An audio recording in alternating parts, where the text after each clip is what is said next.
Bienvenue sur la chaîne YouTube. Abonnez-vous vite et activez la cloche de notification pour être notifié de nouvelles vidéos.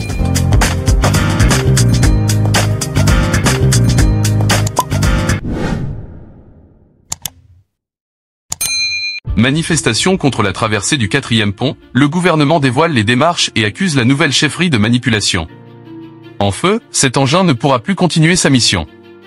De vives altercations, ayant entraîné des blessés et des dégâts matériels, ont opposé les populations d'Adjamé village aux forces de l'ordre, dimanche 21 et jeudi 25 juillet 2024. À l'origine de ces affrontements se trouve la libération des zones impactées pour la construction du 4 pont d'Abidjan, destiné à relier plus aisément les communes de Yopougon, Atécoubé, Adjamé et Plateau. Faisant le point sur toutes les démarches et protocoles d'accord signés entre le ministère de l'Équipement et de l'Entretien routier, le gouvernement considère ces manifestations comme une manipulation orchestrée par la nouvelle chefferie.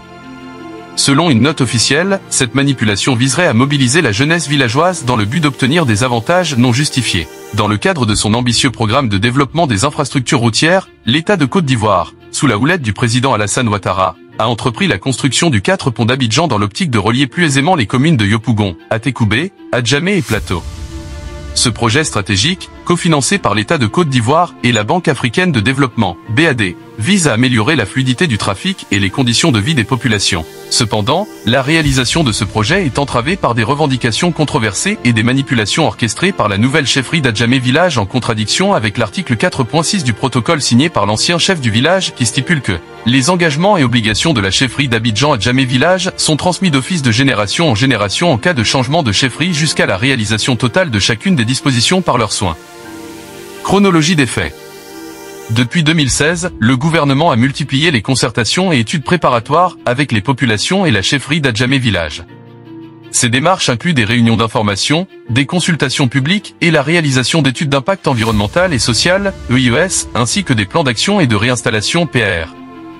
En 2020, un protocole d'accord a été signé entre l'AGEROUTE et la chefferie, stipulant la compensation des personnes impactées et la réalisation de travaux de voirie en contrepartie de la construction du pont. Malgré ces efforts de transparence et de collaboration, le projet se retrouve au cœur d'un tumulte orchestré par une résistance accrue à partir de janvier 2022 avec l'arrivée d'un nouveau chef de village.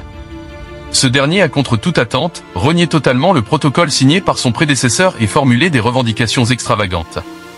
Parmi ces demandes, on note une compensation financière liée au péage du pont et une rente viagère, ainsi qu'un quota d'entrée annuel des jeunes à la gendarmerie, aux eaux et forêts, à la police et dans l'armée. Ces demandes n'ayant aucun lien direct avec les impacts du projet de construction et sont perçues comme une tentative de manipulation pour obtenir des avantages injustifiés. Effort du gouvernement pour faciliter la situation. Dès le début du projet, le gouvernement ivoirien a manifesté sa bonne volonté de travailler en étroite collaboration avec la communauté d'Adjamé village. En effet, l'État a respecté toutes les procédures légales et les engagements pris dans le protocole d'accord. En dépit des obstacles rencontrés, le gouvernement a démontré une volonté constante de résoudre le conflit de manière équitable et transparente. Les efforts déployés montrent une détermination à respecter les droits des populations tout en poursuivant un projet crucial pour le développement de la région. C'est donc à juste titre que les procédures suivantes ont été menées. 1. Consultation et sensibilisation, avant le démarrage des travaux, des rencontres restreintes avec les autorités locales, des entretiens individuels et collectifs, et des réunions d'information ont été organisées pour sensibiliser les populations et les impliquer davantage dans le projet. 2. Compensation et réinstallation, le gouvernement a entrepris des études détaillées pour identifier les personnes affectées par le projet, PAP, et déterminer les compensations adéquates. Des sites de réinstallation ont été proposés à Songon et à Ebimpé, et des fonds d'indemnisation ont été mis en place. 3. Travaux de voirie, conformément au protocole d'accord de 2020, l'État a réalisé l'aménagement des voiries des deux plateaux, ex-quartier Colombie, pour un montant de 5 milliards de francs CFA. 4. Dialogue et négociation, le gouvernement a constamment privilégié le dialogue en organisant plusieurs rencontres avec la chefferie et d'autres parties prenantes. Même après l'arrivée du nouveau chef, des efforts ont été faits pour maintenir les négociations et trouver des solutions amiables. 5. Intervention judiciaire. Face au blocage persistant, l'AGEROUTE a engagé une procédure judiciaire. Une décision de justice en février 2024 a fixé les indemnités d'expropriation et ordonné la libération des emprises nécessaires. Malgré cette décision, le gouvernement a continué d'appeler à une résolution amiable en invitant les PAPS à signer les certificats de compensation.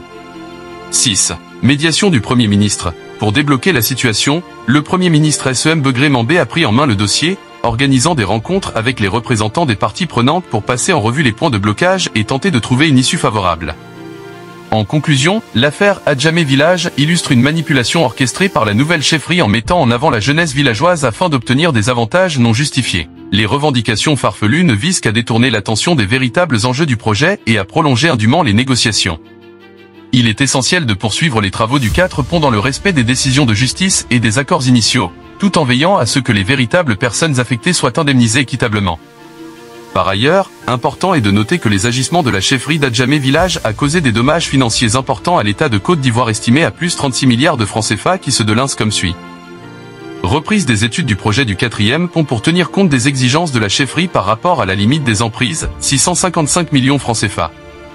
Démolition des panneaux de signalisation, 200 000 francs CFA. Modification du projet, mobilisation plus longue de l'entreprise et de son matériel pour un coût d'immobilisation, 2018 à ce jour, estimé à 30 milliards francs CFA. Construction de la rampe de descente provisoire en raison de la modification du projet et les sur Adjamé, 5 milliards francs CFA. Les autorités appellent à la raison et au sens de responsabilité de la chefferie pour permettre la réalisation de ce projet crucial pour le développement de la région et le bien-être des populations. Le gouvernement réitère son engagement à mener ce projet à bien, en veillant à l'intérêt général et à la justice pour toutes les parties prenantes.